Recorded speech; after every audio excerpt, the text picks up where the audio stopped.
नमस्कार मित्रों, Galaxy competition classes में आप सभी लोगों का हार्दिक स्वागत है। जैसा कि आप सभी लोगों को फरवरी 2001 के चारों सप्ताह के वीडियो मिल चुके थे और आप लोगों ने उनको बड़े चाव से देखा। आप लोगों से उन वीडियो के माध्यम से बहुत सारा प्यार मिला, प्रोत्साहन मिला। उसी क्रम में मार्च के प्रथम सप्ताह का वीडियो आपके लिए लेकर हाजिर हुए हैं हम। वीडियो बड़ा होने के कारण ए तथा बी दो भागों में इसे बांटा गया है। मार्च के या इससे पहले के वीडियो ना देखे हों वो लोग प्लेलिस्ट में जाकर करंट अफेयर के बाकी के वीडियो देख लें। लाइक, सब्सक्राइब, शेयर, कमेंट देने में कोताही न बरतें, इससे हमें प्रोत्साहन प्राप्त होता है। ज़्यादा समय बर्बाद न करते हुए चलिए शुरू करते हैं आज का वीडियो। लेवी कंपनी ने हाल ही में किस अभिनेता या अभिनेत्री को ग्लोबल ब्रांड एम्बेसडर घोषित किया है? तो इसमें दीपिका पादुकोण है। जी हाँ, दीपिका पादुकोण, इनको हाल ही में पहले डेनिम का ब्रांड एम्बेसडर घोषित किया गया था, लेकिन ये आपको बता दें कि डेनिम कंपनी जो है इसी लेवी कंपनी के अंतर्गत ही आती है और इस बार इनको ग्लोबल ब्रांड एम्बेसडर घोषित किया गया है। यह भारत में लेवी ब्रांड एम्बेसडर बनने वाली पहली महिला सेलिब्रिटी हैं। लेवी एक अमेरिकी कंपनी है। 1853 में इसकी स्थापना हुई थी। जी हाँ, 1853 में इसकी स्थापना हुई थी। डेनिम इसका ब्रांड है। पहले ये डेनिम की जीन्स वगैरह जो आप पहनते हैं वो इसी की ब्रांड की कंपनी है। चलिए आगे देखते हैं। इसके अलावा कुछ और भी ब्रांड एम्बेसडर्स हैं जो एग्जाम के पॉइंट ऑफ व्यू से इंपॉर्टेंट हैं, वो मैं आपको बताना चाह रहा हूं। जैसे कि राणा दग्गुवती जो है सीएट टायर के ब्रांड एम्बेसडर हैं। बीबीएस लक्ष्मण माई 11 सर्किल, देखिए खिलाड़ी, क्रिकेट में 11 खिलाड़ी होते हैं, ठीक है, तो बीबीएस लक्ष्मण माई 11 सर्किल, यहाँ भी 11 है, तो माई 11 सर्किल के ब्रांड एम्बेसडर हैं। आयुष्मान खुराना बोरो प्लस के ब्रांड एम्बेसडर है। जी हाँ, बोरो प्लस में आजकल इन्हीं की फोटो आपको देखने को मिलेगी। सोनू सूद अंकुर अस्पताल के हैं और ये इंपॉर्टेंट है, सचिन तेंदुलकर अन एकेडमी के जो है ब्रांड एम्बेसडर हैं। चलिए अगला क्वेश्चन देखते हैं। इसरो ने श्रीहरिकोटा से 19 उपग्रहों को लॉन्च किया। इनमें किस देश के उपग्रह शामिल नहीं है? जी हाँ, मैं पूछ रहा हूँ किस उस देश के उपग्रह शामिल नहीं है। देखिए, मैं थोड़ा सा फैक्चुअल प्रश्न बनाने की कोशिश कर रहा हूँ, वो इसलिए बनाना चाह रहा हूँ। अगर मैं पूछता कि इनमें से कौन सा देश शामिल है तो बाकी के देश आपके रह जाते, इसलिए मैं ये पूछ रहा हूँ कौन सा देश शामिल नहीं है, ताकि जितने देश शामिल हैं इसी बहाने आप उनके नाम याद कर लें। देखिए, इसमें डेनमार्क शामिल नहीं है, बाकी ब्राज़ील, अमेरिका और भारत तीनों देश शामिल हैं। डेनमार्क शामिल नहीं है, तो इसका आंसर होगा डी। 19 उपग्रहों के साथ भारत PSLV C-51 रॉकेट से 28 फरवरी, जी हाँ 28 ऑफ फेब, जो श्रीहरिकोटा से सफलतापूर्वक इसको लॉन्च किया गया था। यह new space India limited NSIL का पहला वाणिज्यिक मिशन है। इन 9 उपग्रहों में मुख्य उपग्रह जो था वो ब्राज़ील का अमेजोनिया 1 उपग्रह था। अगला क्वेश्चन देखते हैं। भारतीय कंप्यूटर आपातकालीन प्रतिक्रिया टीम ने नवंबर 2020 में power system operation corporation limited के नियंत्रण केंद्रों पर किस मैलवेयर के खतरे के बारे में चेतावनी दी थी? जी हाँ, ये उसका लोगो है उसमें, और इसमें आता है शैडो पैड नाम के मैलवेयर खतरे के बारे में चेतावनी दी थी। रेडिको द्वारा शैडो पैड मैलवेयर भारतीय पावर सिस्टम के क्षेत्रीय लोड डिस्पैच सेंटर और स्टेट डिस्पैच सेंटरों को लक्षित कर रहा था। अच्छा, मैलवेयर होता क्या है? मैलवेयर ज़्यादा कुछ नहीं है, एक कंप्यूटर या सर्वर या कंप्यूटर नेटवर्क को नुकसान पहुंचाने के लिए डिज़ाइन किया गया एक सॉफ्टवेयर होता है। जैसे आपने इसमें देख रखा है और भी एग्जांपल्स दिए हुए हैं, ट्रोजन हॉर्स, वर्म्स, रैंसमवेयर, ये सारे के सारे मैलवेयर का ही प्रतिरूप है। रैंसमवेयर, देखिए रैंसमवेयर अभी कुछ ही साल पहले आया था, ये पूरे वर्ल्ड में इसने तहलका मचा रखा था। ये कुछ नहीं करता, ये सिर्फ आपके सिस्टम को हैक कर लेता। जितने भी बड़े बड़े कॉर्पोरेट या बहुत बड़े बड़े रक्षा से संबंधित सिस्टम होते थे उनको ये हैक कर लेता था। हैक कर लेने के बाद में रैंसम का हिंदी में जो रूपांतरण होता है उसको बोलते हैं फिरौती। तो जैसे कि नाम के अनुसार ही रैंसमवेयर यानी कि फिरौती मांगने वाला मालवेयर, तो ये आपके सिस्टम को हैक कर लेने के बाद में क्रिप्टो करेंसी के माध्यम से, जी हाँ वर्चुअल करेंसी, क्रिप्टो करेंसी के माध्यम से आपसे फिरौती मांगता था। चलिए देखते हैं अगला क्वेश्चन। सामाजिक न्याय और अधिकारिक मंत्रालय सुगम्य भारत ऐप लॉन्च किया इसने। इसके बारे में कौन सा विकल्प सही नहीं है? यह ऐप दिव्यांग जन सशक्तिकरण है, तो दिव्यांग व्यक्तियों के लिए है, बिल्कुल सही है। केंद्रीय सामाजिक न्याय और अधिकारिता मंत्री थावरचंद गहलोत हैं, ये भी सही है, इसी से रिलेटेड है तो ये भी सही है। यह ऐप 22 क्षेत्रीय भाषाओं में उपलब्ध है। जी नहीं, ये 22 क्षेत्रीय भाषाओं में उपलब्ध नहीं है, ये 11 क्षेत्रीय भाषाओं में उपलब्ध है। इस मौके पर एक्सेस द फोटो डाइजेस्ट नामक एक पुस्तिका का भी अनावरण किया गया। जी ये भी सही है, एक पुस्तिका का भी अनावरण किया गया था। सुगम एक सामाजिक न्याय तथा अधिकारिता मंत्रालय के दिव्यांग जन सशक्तिकरण विभाग द्वारा विकसित किया गया है। इसमें परिसर की तस्वीर अपलोड करने की सुविधा है, जहां विकलांग लोगों के लिए सुगम्यता की आवश्यकता होती है। कुछ ऐसे परिसर होते हैं जहां पर विकलांग लोगों के लिए सुगम्यता नहीं है, वहां के भी तस्वीर लेकर आप इस ऐप में अपलोड कर सकते हैं, जिससे कि हो सकता है वहाँ पर उसका कुछ इंप्रूवमेंट हो जाए। या सुगम्यता से संबंधित फीडबैक और सर्कुलर, जैसा कि मैं अभी आपसे कह रहा था, यह सुगम्यता से संबंधित फीडबैक और सर्कुलर प्रदान करता है। विशेषकर अगर इससे संबंधित हम बात करें तो अगर इसमें फोर्थ ऑप्शन की बात करते हैं, एक्सेस द फोटो डाइजेस्ट, तो यह चित्रात्मक रूप से इसमें फोटो 10 विशेषताओं के बारे में फोटो के माध्यम से इसमें जानकारी दी गई है। चलिए अगले प्रश्न की ओर बढ़ते हैं। अगला प्रश्न है आपका question number 5। Papua New Guinea के पहले पीएम और सबसे लंबे समय तक सेवा देने वाले नेता का निधन हो गया। इनका क्या नाम था? यहाँ इनका नाम माइकल सोमरे था।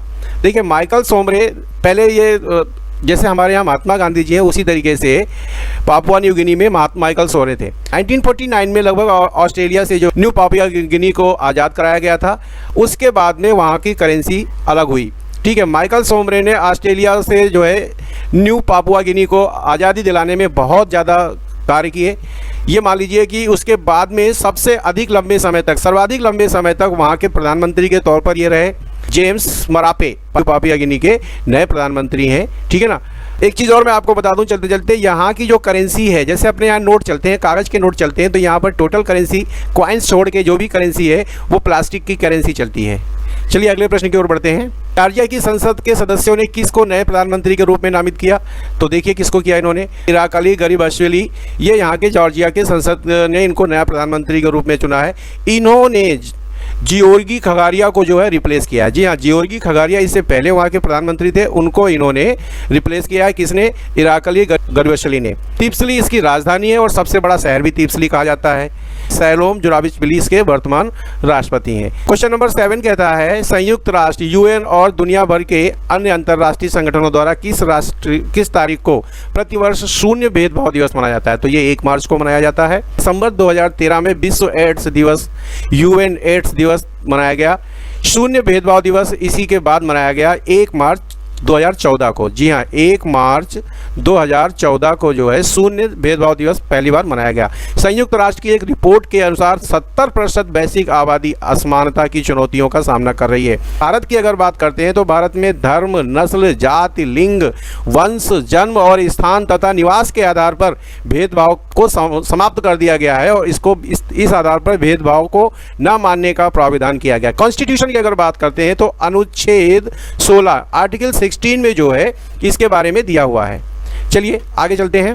भारत पेट्रोलियम कॉर्पोरेशन बोर्ड के नुमालीगढ़ रिफाइनरी में भारत पेट्रोलियम कॉर्पोरेशन लिमिटेड की कितने प्रतिशत हिस्सेदारी बेचने को मंजूरी दी गई है? तो इसमें 61.65% हिस्सेदारी बेचने की मंजूरी दी गई है। जी हाँ, ये आप जो देख रहे हैं ये नुमालीगढ़ रिफाइनरी का चित्र है जिसको आप देख रहे हैं। इसकी स्थापना 1976 को बर्मा सेल कंपनी के राष्ट्रीयकरण के पश्चात हुई थी, जिसका मुख्यालय मुंबई में है। भारत पेट्रोलियम को सरकार द्वारा नवरत्न का दर्जा भी प्राप्त है। अगर नवरत्न की दर्जे की बात करते हैं तो आज की डेट में, ये अक्सर पूछा जाने वाला क्वेश्चन है, आज की डेट में भारत में 10 नवरत्न कंपनियाँ हैं। इनके नाम मैं आपको बताने की कोशिश कर रहा हूँ, जैसे कि भेल, BPCL, CIL, Gayle GAIL, Gayle, HPCL, IOCL, NTPC, ONGC, cell and powered grid. ये लेटेस्ट कंपनी है पावर्ड ग्रिड, जिसको नवरत्न का दर्जा दिया गया है, महारत्न का दर्जा दिया गया है। ठीक है ना। जनवरी 2020 के रिकॉर्ड के अनुसार मैं आपको बता रहा हूँ, भारत में 10 महारत्न कंपनियां हैं, 14 नवरत्न कंपनियां हैं और 73 मिनी रत्न कंपनियां हैं, जो कि एग्जाम पॉइंट ऑफ व्यू से जो है आपके लिए इंपॉर्टेंट है, इनको याद रखिएगा। अगला क्वेश्चन है आपका 9वां। ये लोक लिखा होना चाहिए, यहाँ पर प्रिंटिंग मिस्टेक हो गई है। ये लोकसभा टीवी और राज्यसभा टीवी का विलय संसद टीवी में हो गया है, जिसे अब किस नाम से जाना जाता है? सीधी सी बात है, जब संसद टीवी में विलय हुआ है तो संसद टीवी के नाम से ही जाना जाता है। अच्छा, इसके बारे में थोड़ी जानकारी हम लेते हैं। अगर रवि कपूर को 1 साल के लिए इस संसद टीवी का नया CEO नियुक्त किया गया है। लोकसभा टीवी की स्थापना अगर हम बात करते हैं तो 2006 में हुई थी इसकी स्थापना, और राज्यसभा टीवी की स्थापना जो है 2011 में हुई थी। नंबर 10 की ओर बढ़ते हैं। सरकार ने नाग नदी प्रदूषण नियंत्रण परियोजना को मंजूरी दे दी। यह नदी किस राज्य से होकर गुजरती है? तो यह नदी जो है नाग नदी के नाम से, जैसा कि आप ऑप्शन ही देख रहे हैं, महाराष्ट्र के नागपुर से होकर गुजरती है। अब अगर हम बात करते हैं इस नदी से संबंधित, तो नवंबर 2019 में राष्ट्रीय नदी संरक्षण निदेशालय द्वारा, यहाँ 2019 में राष्ट्रीय नदी संरक्षण निदेशालय द्वारा नाग नदी का कायाकल्प की मंजूरी दी गई थी। और सबसे बड़ी बात बताएं, बहुत बड़ा मंत्रालय है जो जिनकी आप फोटो देख रहे हैं, नितिन गडकरी जी हैं। सड़क परिवहन और राजमार्ग, जहाजरानी, जल संसाधन, नदी विकास और गंगा संरक्षण मंत्री जो हैं ये नितिन गडकरी जी हैं। अगले क्वेश्चन की ओर बढ़ते हैं। डेजर्ट फ्लैग संयुक्त अरब अमीरात वायुसेना का एक वार्षिक युद्ध अभ्यास है, इसमें कौन सा देश भाग नहीं ले रहा है?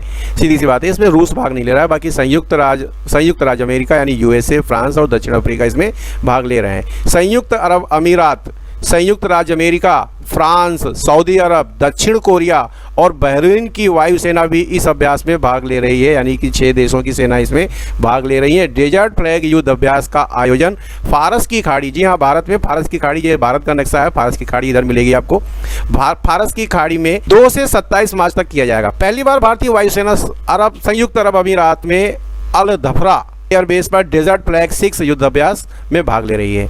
अगले क्वेश्चन की ओर बढ़ते हैं।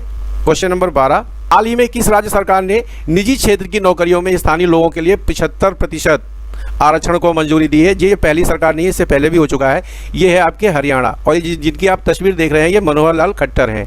तो 75% नौकरियों को आरक्षित करने वाला आंध्र प्रदेश इससे पहला राज्य है। जी हाँ, इससे पहले आंध्र प्रदेश भी ऐसा कर चुका है। इसका मुख्य उद्देश्य इन लोगों का ये होता है कि स्थानीय लोगों को रोजगार मिले और प्रवासी लोग जो होते हैं, जो से आकर वहाँ पर जो बसते हैं, उनकी आमदनी को हतोत्साहित किया जाए। इसकी खासियत ये है कि 50,000 रुपये प्रति माह से कम वेतन वाले निजी क्षेत्र की नौकरियों में स्थानीय लोगों को 75% का रिजर्वेशन दिया जाएगा। जी हाँ, और ये रिजर्वेशन सिस्टम 10 साल के लिए लागू किया गया है। जैसे कि हमारे भारतीय संविधान में रिजर्वेशन सिस्टम 10 साल के लिए लागू किया गया था, उसके बाद में हर 10 साल बाद बढ़ा दिया था, वैसे ये अभी शुरू में 10 साल के लिए लागू किया गया है। और अगर खास बात थोड़ा सा हरियाणा के विषय में जाने तो हरियाणा जो है कई राज्यों से घिरा हुआ है, जैसे कि उत्तर प्रदेश, पंजाब, हिमाचल प्रदेश, राजस्थान। ठीक है, इसमें 22 जिले हैं, राजधानी इसकी चंडीगढ़ है। सत्यदेव नारायण आर्य हरियाणा के वर्तमान राज्यपाल हैं। क्वेश्चन नंबर 13 कह रहा है, भारतीय महिला लीग 2020-21 की मेजबानी करने के लिए किसको चुना गया है? तो इसमें ओडिशा को चुना गया है। अखिल भारतीय फुटबॉल महासंघ ने घोषणा की है कि ओडिशा 2021 हीरो भारतीय महिला लीग की मेजबानी करेगा। यह IWL का 5वां संस्करण होगा। IWL के पहले संस्करण की भी मेजबानी ओडिशा ने ही की थी। यह पहला संस्करण 2016 में खेला गया था। भारत 2022 में महिला एशिया कप में फीफा अंडर 17 विश्व कप 2022 की मेज़बानी भी करेगा। अखिल भारतीय फुटबॉल महासंघ, जो कि 23 जून 1937 को इसकी स्थापना हुई थी, किसकी? AIFF की। वर्तमान में इसके अध्यक्ष हैं प्रफुल्ल पटेल। इसका मुख्यालय कहाँ है? तो इसका मुख्यालय नई दिल्ली में है। अगले क्वेश्चन की ओर बढ़ते हैं। क्वेश्चन नंबर 14 क्या कह रहा है? किस देश ने आर्कटिक की जलवायु की निगरानी करने वाला पहला उपग्रह आर्कटिक M लॉन्च किया? तो ये रूस है, रूस ने इसको लॉन्च किया है। आर्कटिक M उपग्रह के साथ साथ क्या उपग्रह रूस के उत्तरी क्षेत्र को आर्कटिक महासागर के समुद्रों की निरंतर निगरानी करता हुआ दिखाई पड़ेगा। इस क्षेत्र में क्यों निगरानी करेगा? क्योंकि इस क्षेत्र में तेल और गैस का विशाल भंडार है। रूसी राष्ट्रपति कौन है? रूस के राष्ट्रपति व्लादिमीर पुतिन है। राजधानी यहाँ की मॉस्को है। 5 महासागर कौन कौन से हैं? प्रशांत महासागर, जिसको पैसिफिक ओशियन बोलते हैं, अटलांटिक महासागर, हिंद महासागर तीसरा, जिसको इंडियन ओशियन बोलते हैं। चौथे नंबर पे होता है आपका आर्कटिक महासागर। 5वें नंबर होता है दक्षिण महासागर। विश्व में 5 प्रमुख समुद्री विभागों में इनको बांटा गया है। प्रशांत महासागर अमेरिका और एशिया को पृथक करता है। जी हाँ, और विश्व का सबसे बड़ा तथा सबसे गहरा महासागर अगर कोई है तो उसको भी हम प्रशांत महासागर के नाम से ही जानते हैं। क्वेश्चन नंबर 15, तो देखिए WHO ने जो श्रवण शक्ति दिवस मनाया है तो 3 मार्च को बनाया है, और 6.3% भारत में जो है श्रवण शक्ति से पीड़ित हैं। ठीक है, अगले क्वेश्चन की ओर बढ़ते हैं। क्वेश्चन नंबर 16 क्या कह रहा है? संयुक्त राष्ट्र की फूड वेस्ट इंडेक्स रिपोर्ट 2021 के अनुसार हर साल 931 मिलियन टन से अधिक भोजन बर्बाद होता है। जी हाँ, 931 मिलियन टन। इसमें आप 10 से गुणा करके लाख टन बोल सकते हैं। मिलियन टन से अधिक भोजन बर्बाद हो जाता है। इसमें भारत की क्या स्थिति है? तो भारत की स्थिति इसमें बी वाला सही है। भारत का प्रत्येक परिवार का प्रत्येक सदस्य एवरेजन प्रति वर्ष 50 किलो खाना बर्बाद करता है। जी हाँ, 50 किलो खाना बर्बाद करता है। इस रिपोर्ट के अनुसार भोजन का बर्बाद होना दुनिया में पर्यावरणीय, सामाजिक और आर्थिक प्रभाव को पैदा करता है। भोजन की बर्बादी को कम करने से ग्रीन हाउस गैस उत्सर्जन को सीमित किया जा सकता है। भोजन की उपलब्धता को बढ़ाया जा सकता है। भूखमरी को कम किया जा सकता है और धन की बचत की जा सकती है। अब आर्थिक तंगी से जूझ रहे पाकिस्तान की स्थिति की अगर हम बात करें तो आपको यकीन नहीं होगा, 74 किलोग्राम प्रति कैंडिडेट सालाना वहाँ पर खाना बर्बाद किया जाता है।